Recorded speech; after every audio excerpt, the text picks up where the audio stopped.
দিল্লি না ঢাকা এই স্লোগান দিয়া কেন ইন্ডিয়ান ভিসার জন্য লাইন ধরিছে, বাকশালীরা এই যুক্তি দিতেছে। এর ইচ্ছা কইরা স্লোগানের অর্থ বিকৃত করছে। ইন্ডিয়ান এমবেসি ভিসা দেওয়া শুরু করছে, মানুষ ভিসার জন্য লাইন দিছে, আর এরা হাউকা শুরু করছে দিল্লি না ঢাকার স্লোগান দিয়া।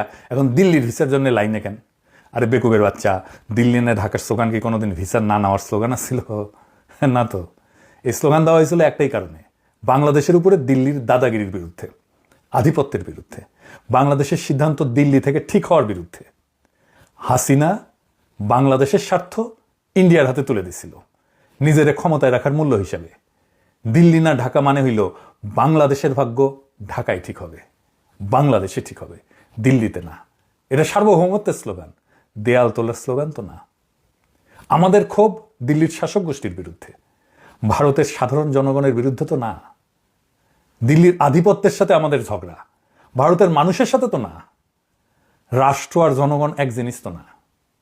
এই সরল পার্থক্যটা যে ইচ্ছা করে গুলায় ফেলে, সে হয় শয়তান নয় জাউরা। এখন কইতে পারে ক্ষোভ থাকলে ভিসা নিতেছো কেন, হ্যাঁ যাতায়াত করতেছো কেন? এই যুক্তি দুনিয়ার কোথাও চলে না।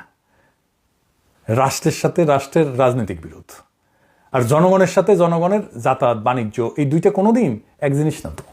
ধরেন পাকিস্তান আর ইন্ডিয়া, এই দুই দেশের মধ্যে একাধিক পূর্ণাঙ্গ যুদ্ধ হয়েছে না? প্রত্যেক বছর একটা করে সামরিক সংঘাত হয় না? গত বছরও তো হয়েছে। এর চেয়ে তীব্র রাষ্ট্রীয় শত্রুতা আর কিসে হইতে পারে? তারপরে যতদিন ভিসা খোলা ছিল, লক্ষ লক্ষ পাকিস্তানি ইন্ডিয়া গেছে, লক্ষ লক্ষ ইন্ডিয়ান পাকিস্তানে গেছে নানা কারণে। কেউ কি বলছে যুদ্ধ যখন করিচ্ছ ভিসা নিতেছ কেন?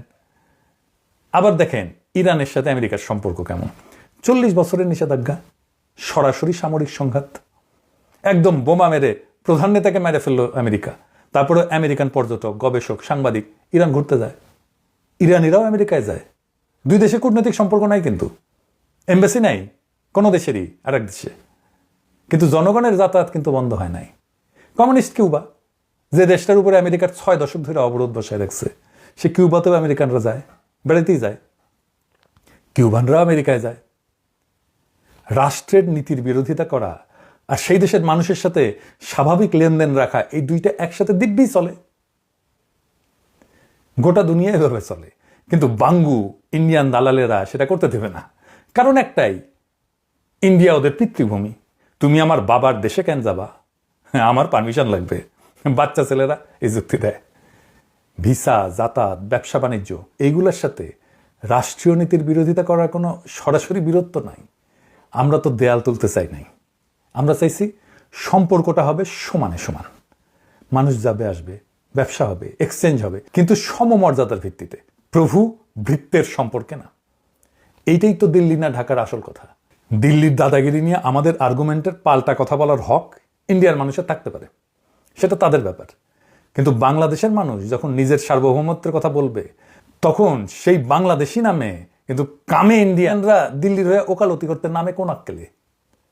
কতটা নির্লজ্জ হইতে পারে এই দালালগুলা? এই দিল্লির দালালগুলারে গদামের উপরে রাখবেন, এটাই তাদের যোগ্য পুরস্কার।